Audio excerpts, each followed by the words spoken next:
evening, everybody. It is Wednesday, March 1st, 2023. It is 11:04 in the evening. Okay, this is the stuff before chapter 1 and part 1 of chapter 1. So there's not that much. For Mr. Lee and Alice, in consideration of love and affection. Lawyers, I suppose, were children once. Charles Lamb. Okay, chapter 1. When he was nearly 13, my brother Jim got his arm badly broken at the elbow.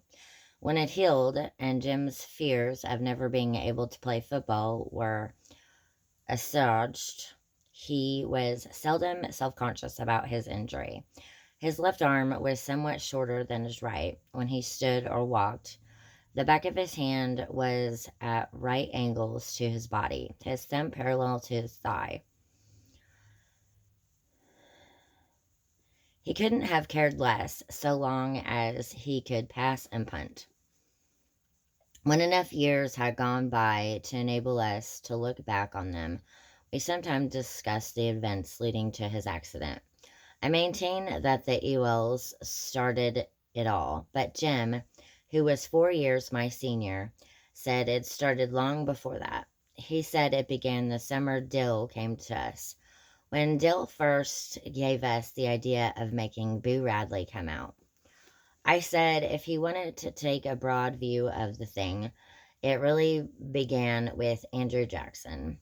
If General Jackson hadn't run the creeks up the creek, Simon Finch would never have paddled up the Alabama, and where would we be if he hadn't?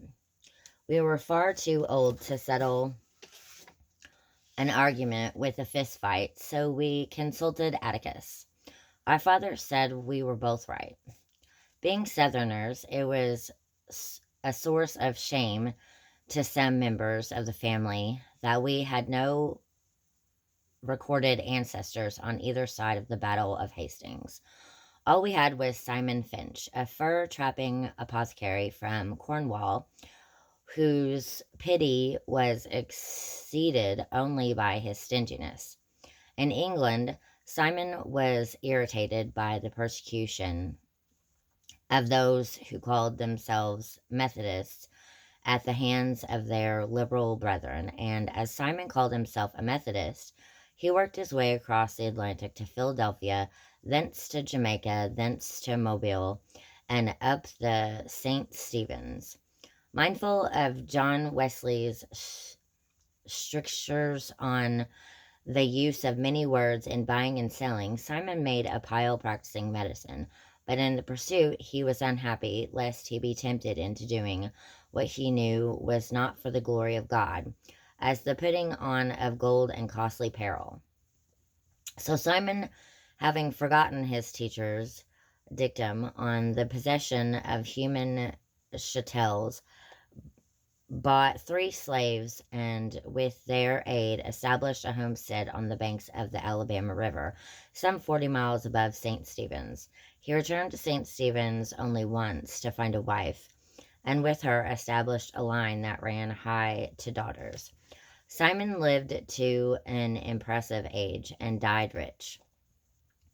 It was customary for the men in the family to remain on Simon's homestead, Finch's Landing, and making their living from cotton. The place was self-sufficient, modest in comparison with the empires around it. The landing, nevertheless, produced everything required to sustain life except ice, wheat flour, and articles of clothing, supplied by river boats from Mobile. Simon would have regarded with impotent fury the disturbance between the North and the South, as it left his descendants stripped of everything but their land. Yet the tradition of living on the land remained unbroken until well into the 20th century, when my father, Atticus Finch, went to Montgomery to read law, and his younger brother went to Boston to study medicine. Their sister Alexandra was the Finch who remained at the landing. She married taciturn man who spent most of his time lying in a hammock by the river, wondering if his trot lines were full. When my father was admitted to the bar, he returned to Macomb and began his practice. Macomb, some 20 miles east of Finch's Landing, was the county seat of Macomb County. Atticus's office in the courthouse contained little more than a hat rack, a spittoon, a checkerboard, and an unsullied code of Alabama. His first two clients were the last two persons hanged in the Macomb County Jail. Atticus had urged them to expect the state's generosity in allowing them to plead guilty to second-degree murder and escape with their lives. But they were Haverfords. In Macomb County, a name synonymous with jackass. The Haverfords had dispatched Macomb's leading blacksmith in the misunderstanding arising from the alleged wrongful detention of a mare, were imprudent enough to do it in the presence of three witnesses, and insisted that the son of a bitch, had it coming to him, was a good enough defense for anybody. They persisted in pleading not guilty to first-degree murder, so there was nothing much Atticus could do for his clients except be present at their departure, an occasion that was probably the beginning of my father's profound distaste for the practice of criminal law. During his first 5 years at Macomb, Atticus practiced economy more than anything. For several years thereafter, he invested his earnings in the brothers' education.